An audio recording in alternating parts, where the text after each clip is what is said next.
ഇന്ന് നമുക്കൊരു ഫ്രൈഡ് വെണ്ടയ്ക്ക ഉണ്ടാക്കാം. അപ്പോൾ അതിനായിട്ട് ഒരു പാത്രത്തിലോട്ട് നന്നായിട്ട് കഴുകി വൃത്തിയാക്കി കുറച്ച് വെണ്ടയ്ക്ക എടുത്തിട്ടുണ്ട്.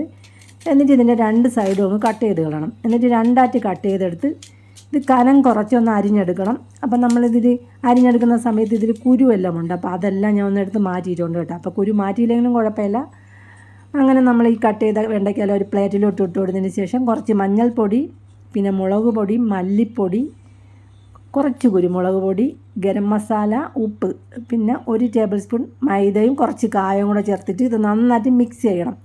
കുറച്ച് വെള്ളം കൂടെ ചേർത്ത് ഇത് നല്ലതുപോലെ ഒന്ന് മിക്സ് ചെയ്യുമ്പോൾ മസാലയൊക്കെ നന്നായിട്ട് ഇതിലോട്ട് പിടിക്കും. ഇനി നമ്മളൊരു ചീനച്ചട്ടി എടുക്കുക. അതിലോട്ട് കുറച്ച് വെളിച്ചെണ്ണ ഒഴിച്ച് കൊടുത്തതിന് ശേഷം വെളിച്ചെണ്ണ നന്നായിട്ട് ചൂടായി വരുമ്പോഴും മസാലയൊക്കെ പുരട്ടി വെച്ചിരിക്കുന്ന വെണ്ടയ്ക്ക നമുക്കിതിലോട്ട് ഓരോന്നായിട്ട് ഇട്ട് കൊടുത്ത് ഒരു മീഡിയം ഫ്ലെയിമിലിട്ട് ഫ്രൈ ചെയ്തെടുക്കണം. അങ്ങനെ നമ്മുടെ നല്ല അടിപൊളി വെണ്ടയ്ക്ക ഫ്രൈ റെഡി ആയിട്ടുണ്ട്. നല്ല ടേസ്റ്റാണ്. അപ്പോൾ വീഡിയോ ഇഷ്ടമായെങ്കിൽ ചാനൽ സബ്സ്ക്രൈബ് ചെയ്യാൻ മറക്കരുത്.